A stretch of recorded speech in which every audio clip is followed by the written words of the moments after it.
Everyone who's talked to me in the past 3 or 4 years know that I have gone from a bass-only guy to a saltwater absolute freak. I talk about it, I dream about it, I think about it, I write about it. Don't know that much about it.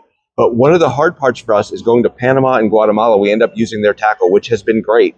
But I kind of want to get my own tackle. And traveling with rods has become a pain in the butt, particularly larger saltwater rods. They're bulkier, they may take up more space. So I was thrilled to hear that Daiwa has come out with some new travel rods for saltwater, and they look like they're super high end. I'm here with Chris Martin from Daiwa. Yep. And Chris, tell me about what the impetus was behind these 2 new rods from Daiwa for saltwater travel.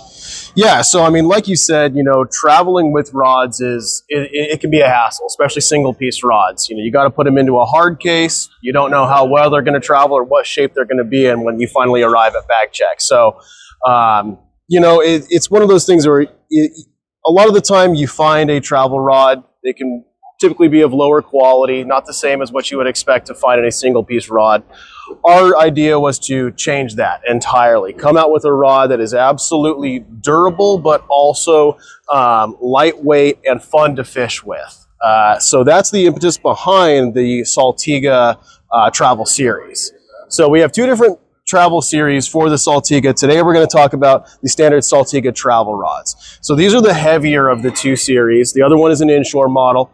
We can get into that later on. But this is the standard Saltiga travel rod series. They're available in both spinning and conventional. So, if you guys want to do more jigging, go with the conventional models. For the guys that want to do a little bit more popping or more surface action stuff or more traditionally used spinning tackle, we have those options as well. Now, what are the specs on these 2 rods?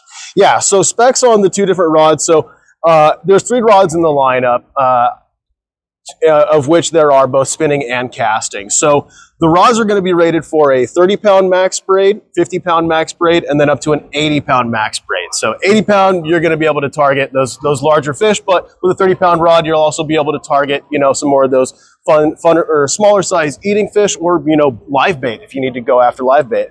One of the problems we've seen with travel rods across all categories is that they're made to be disposable, or the guy who just wants it for one trip, not the serious angler. And I'm looking at this rod, has super high quality EVA handles. Right. It has what looks to me almost like, with the accents, JDM styling.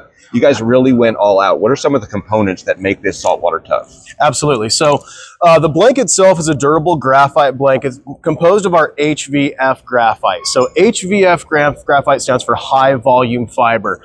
Basically, that translates to a graphite blank that has less resin between the graphite fibers. So that's going to lighten the weight of the rod, make it more sensitive, and also give it a little bit more durability because you have more of those fibers connecting to each other and allowing for a more even bend, dispersing that pressure across the blank. On top of that, we also incorporated our V-joint technology. So V-joint is basically a flexible connection point. So at the connection points between each section of the rod, there's a flexible section of graphite that attaches at each section. So that translates to a even dispersal of load on the rod. So if you'll see, go ahead and put a bend on that for me. You'll see that there's no flat spots throughout the entire bend of the rod.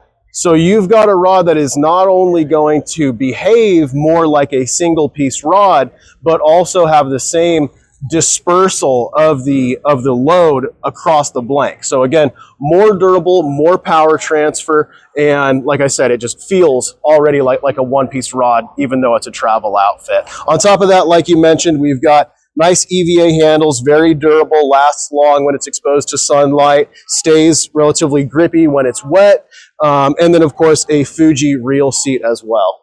One other thing I thought about is if you're using this in heavy salt and beating the crap out of them, you need to wash it down.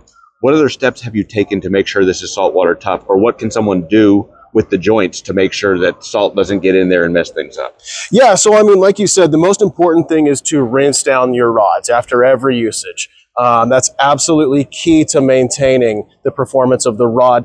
What you're really more concerned with is the guiding, right? Because those are the metal components of the rod. That's what you want to make sure is rinsed off really well. Now, these guides are Fuji. They're phenomenal guides. They have a Fazlite internal ring, so they're braid ready, good to go on that front. But the most important thing is to keep it clean, rinse it off with fresh water, dry it off. If you are in a fairly humid environment and you have the opportunity to bring your equipment inside, definitely do that. Bring it into a more air-controlled environment. That's going to help.